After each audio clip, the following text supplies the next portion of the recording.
They'll catch up on the AR, how you did that?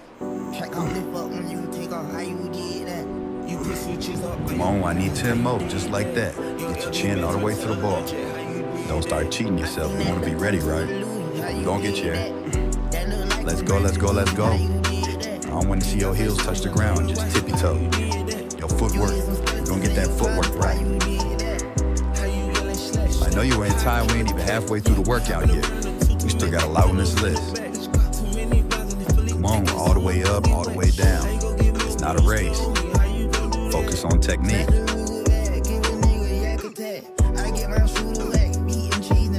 What is up, y'all? Welcome to my first episode. Now look, I gotta do some college shopping since this is my last weekend before I head out. So I figured I could just take y'all with me and give y'all a proper introduction. Now, I'm gonna go ahead and tell y'all right now.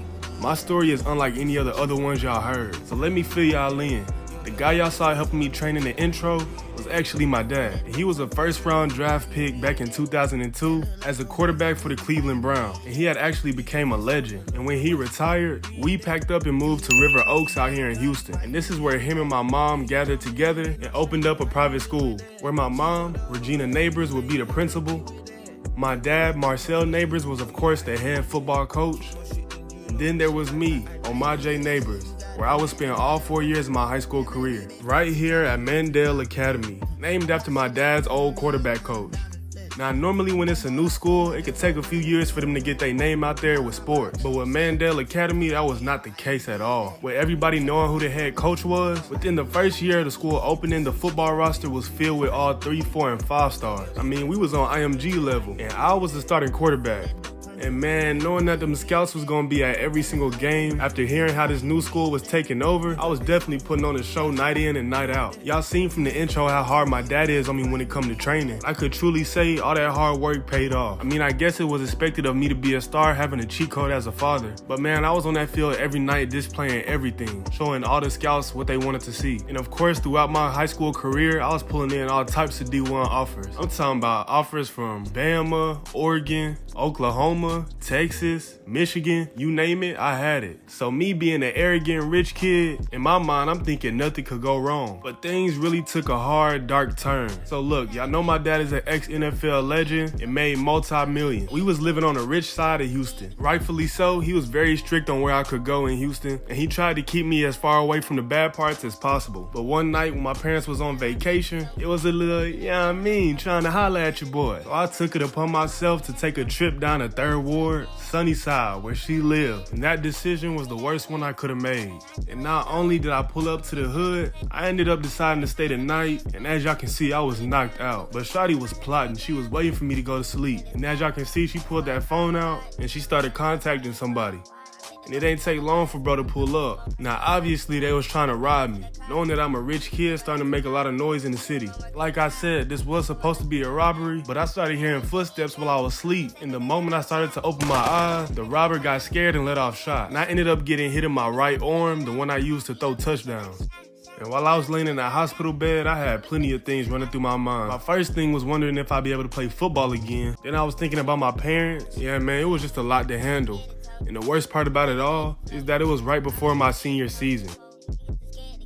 But on the bright side, the only damage those bullets left was a couple broken bones. So it only took me some months before I could start rehab. Now about those offers, I did lose quite a few. Cause you know the coaches want you to be healthy and at your best. But they wasn't all off the table. See, I had it narrowed down to BYU, Minnesota, and Iowa.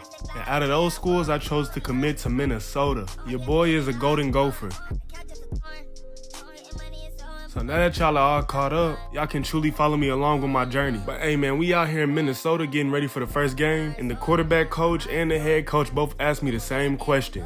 How was my arm? And although I do feel back to 100% health, I had to lie to him and tell him that I forgot all about what happened. But during our first practice, man, I showed out and I felt like my old self again. Y'all know college and high school is two completely different levels, but regardless, I'm ready to put on the show.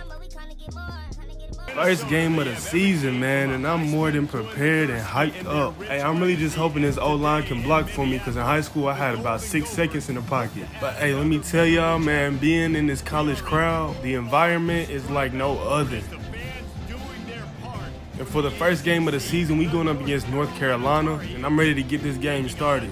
First play of the game, got the halfback in motion. Coach said he wanted me to get warmed up early in the game. So we start off passing, and I hit my receiver on the slant across the middle and got my first little passing yard. But let me tell y'all right now, playing quarterback on Heisman is dang near next to impossible. But as for right now, we carving up that defense. On the 2nd and 1, I make a freshman mistake of not hitting my check down and take the sack for a loss of 12 yards. But players make plays, and I see my guy Jackson on his corner to step on the defense, and we get a first down.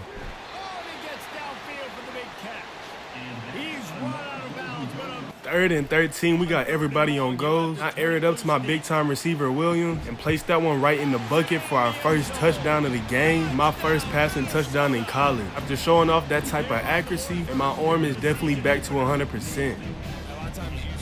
So we up 7, UNC don't score, but on this 3rd and 14, I see nobody open, so I take off, and I just need a few more yards for that first down, and I'ma get it. Later that drive on the 3rd and 3, I'm dropping back, but that defense came too fast, and they get the sack. They still don't score. I catch my receiver on the right side and deliver a dot to get us that first down and more. We had a 3rd and 12, and as I watch this back, we got a guy open across the middle, but I put up a bomb downfield, and it winds up incomplete. Backed up in our own end zone, we up 10-0. We start to change that field position, getting first down after first down. Follow that up with another one to my tight end.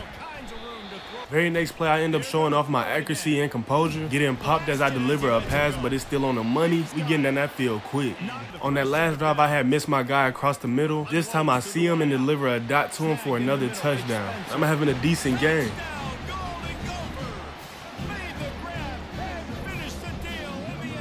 Coming back from the half, we up 17-0 in good field position, and I end up switching the play up. Coach was probably wondering what I was doing, but it ended up working to perfection because I seen exactly what I was looking for. Deliver a heater and get us right there outside the red zone. After a great play, we got a wide receiver screen. The defense was reading that to perfection, and they got the interception. He was looking for room to return that, but he'll just hand it to the offense. They'll take over at the 18. So luckily they still don't score. On the 2nd down, I'm getting back to work throwing another dot for a first down. But on the 3rd and 7, I drop back and end up getting hit as I throw, and then winds up incomplete. UNC having trouble putting any points on the board. In the next drive, I end up catching my receiver across the middle for a good gain. 3rd and 8, and I try to catch my receiver right in front of the first down mark, but he can't hold on to it, so we're going to have to punt. A minute left in the 4th, and they finally scored with it being 7-20. But I want more points as I deliver a dot to my tight end, and he's going to take this up to the end zone for my 3rd passing touchdown of the game.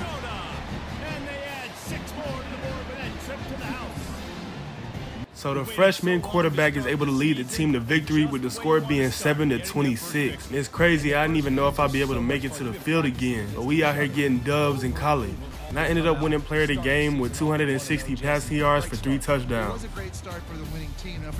Game number 2 of the season, man. As y'all know, we just came off a dub, looking to take another one up against FCS East. Now, this should be an easy one, but I don't want to speak too soon. They got the ball first and scored a field goal, but on our first play, I deliver a dot to my guy across the middle for that first down and more. Very next play, I deliver a dot to my boy Spencer on the end route, and he gonna take this one up past the first down. 2nd and 10, I drop back, scramble out the pocket a little bit, and find a receiver downfield and deliver a dot, getting this inside that red zone. On the 2nd and goal, instead of running it, we're gonna put it in the air, and I see my guy Williams in front of the end zone deliver that pass, and he gets into that end zone for our first touchdown of the game.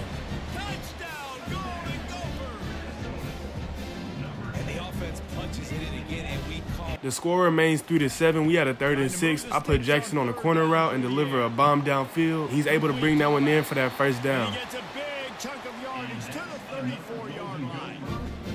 A few plays later, we're trying to get in that end zone. I see a receiver downfield with a step on the defense and deliver it, and he's brought down in the red zone. That very next play, I roll out the pocket and the defense is after me. I'm trying my hardest to buy time. Eventually, I just have to settle and throw it away. Next play, I end up receiving a bad snap, but we turn this into goal. I find the receiver wide open, left alone for our 2nd touchdown of the game. One thing this team has shown earlier this year, it does not take them long to find their footing. They Coming back from halftime, who would have thought this FCS school would actually make it a game, and the score is 10-14 as I get us 1 yard outside the first. But we carving that zone defense up, and I catch another receiver wide open in the middle for a big gain. And they'll finally catch up to him, but not before a big... 2nd and 14 after a failed run play. I'm having trouble finding an open receiver, and I just take off, getting us in a manageable field position before being brought down. And on the 3rd and 5, they leave a hole straight up the seam, so I'm going to take that as well. Take off 1 tackle and slide. In the very next play, I drop back and see my slot receiver open. Throw it to him, and he takes us all the way up for a touchdown, giving us our 3rd of the game. Touchdown, Golden Gopher! And they take it in for 6 more points. This game must be moving so slow. Very first play of this drive, with the score being 10-21, I see my receiver downfield got a step on his defender, and I deliver a bomb, taking us no time to get into that end zone for my 4th passing touchdown of the game. Score is now 10-28, and my receiver in the slot got a quick first step as I find him open downfield again. We starting to pull away with my 5th passing touchdown of the game. 10-35, the offense is flowing as I deliver another completion for another nice amount of yards. It was a close game for a while, but we ended up pulling away with the score being 10-41, grabbing our 2nd win of the season, headed off to a great start. And I will win player of the game with 309 passing yards for 5 touchdowns. Starting to turn it up a notch. 2-0 going on the small winning streak. The boy coming off a great game, and we going up against the Nevada Wolfpack, planning to grab our 3rd win in a row. 2nd play of the game, we had a 2nd and 10. I'm gonna go ahead and hit the check down, putting us at a 3rd and 4. Very next play to get that 1st down, I drop back and hit Spencer, and he's wide open, and he take this one all the way up the field before being knocked out close to the 20. Later that drive, we facing the 3rd and 6, and I'm thinking I should have just ran. This pass gets broken up. Score is 0-3. I'm gonna hit my tight end on the check down, getting us 1 yard short of a first. Getting closer and closer to that end zone, I throw a dot to Jackson. He make a nice dive and catch. But before you know it, we facing a 3rd and 12, but I see my guy open on a corner route, and he grabs us our 1st touchdown of the game.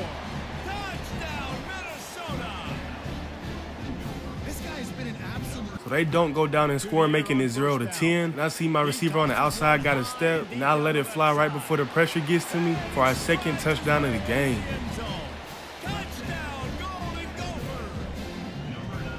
Score is now 7-17 with 2 minutes left in the 2nd. We trying to get another score on that board before halftime as I deliver a dot. In the very next play, Spencer would be open in the corner route again, so I would throw for another touchdown.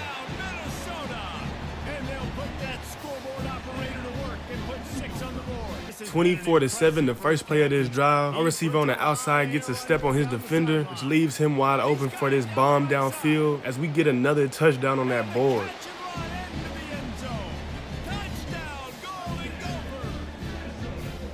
25 seconds left in the half, with the score being 7-31. I'm still putting the ball in the air, and we picking up big time yards.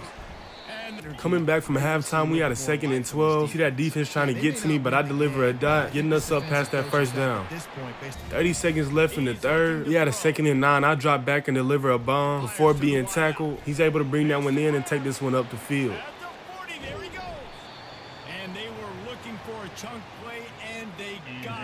After that play, I was notified that I had already hit over 1,000 yards in 3 games.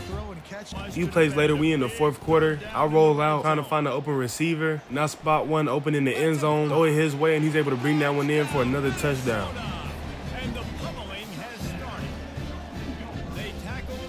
We whooping on Nevada 7-38, and I scramble out the pocket on this one. As I try to slide, I get stood up. They pop the ball out for a fumble, and what makes it worse is that he scoops it up, and ain't nobody able to catch him as he makes his way all the way to their end zone for a touchdown. Touchdown, Nevada! Don't just get the ball, score with the ball, and the defense did. But we will be able to take this win with the score being 45-14, man. Minnesota looking good this year. We on a hot streak, and we just got to keep it going. And I will win player of the game with 462 passing yards and 5 touchdowns, and a crazy 76.7 completion rate. practice and see. And with that, y'all, I'm gonna go ahead and wrap up my first episode. I really do hope y'all enjoyed it, and I hope y'all plan on tapping into my next one. But as always, be sure to like, subscribe, and comment. And with that being said, I'm gonna catch y'all in the next one. Peace. Money, hold up, gotta, cut up, lotta, order, dollars, quarters, wrist, water, rich, water, bitch, on wanna, come on, hey, I'm a stunner.